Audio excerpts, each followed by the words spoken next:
Ta-da! Hello, I'm Tim Searle. I'm the series director on Mr. Bean. Hi, my name's Tom Beattie, and on the animated series of Mr. Bean, I'm the series producer, so I oversee the whole production. So there's about 50 of us working on the animation here in Shepherd's Bush, and with the folks working on storyboards, voicing and the sound, I suppose a team of about 60 all told.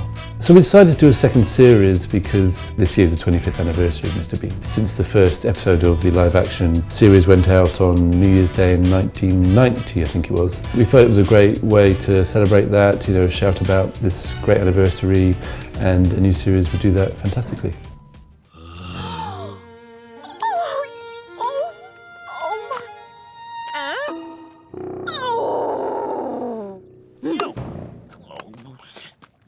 So the stories for the second series, there's 52 episodes, there's a lot of stories to create. Sometimes the writers will come up with ideas and push them forward, and then they'll go through to Rowan and see if Mr. Bean would actually do that kind of thing. We chip in as well. I've got a couple of kids. I spent a lot of time in ball pools, in soft play, so I thought that was a fun idea to bring through. There's a fantastic one where he has a dream and keeps waking up, and there's a huge Mrs. Wicket the size of a house, and then there's one where one of the writers has noticed that Mrs. Wicket loves wrestling, so we've done an episode about wrestling and how Mr. Bean becomes a wrestling star, which is one of my favourites.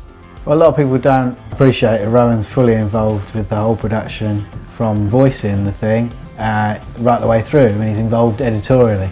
We talk about the storyboards and the scripts, and certainly the animatic, which is where we time everything out, and he and I regularly chat about the whole process, and his input is pretty valuable stuff.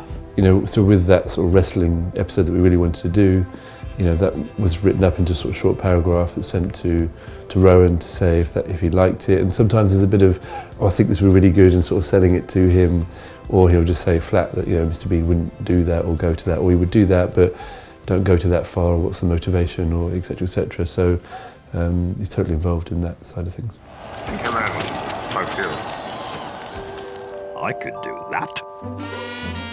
There's one episode I really love, which is with the second series we tried to bring Mr. Bean up into the sort of modern era. So he doesn't have a mobile phone, but there's one called Viral Bean where he's in the library and he goes on a computer and sort of accidentally records himself on YouTube, or a type of YouTube, becomes a famous sort of viral star overnight, and how he deals with that fame, which is kind of sort of crosses with real life, and how Mr. Bean is so famous, and I won't give away the end, but he enjoys going back to normality. And I think it's fair to say that compared to the last series, we've kind of worked on making Mrs. Wicket a little bit more human. She's not just the archetypal dragon, she's a very warm character, I think. She's still a little bit often the enemy because she's the landlady downstairs, but there's quite a few episodes now where we see their collaboration, which is quite funny, I think. Yeah, there's a lot of two-handers, being Mrs. Wicket, and then it obviously involves money quite a bit, doesn't it? Yeah, that's often the motivating thing, is money. But there's one episode I'm particularly fond of where Mr. Bean inadvertently causes Mrs. Wicket an injury, and thereafter he has to look after it, the caring Bean, and I really like that one.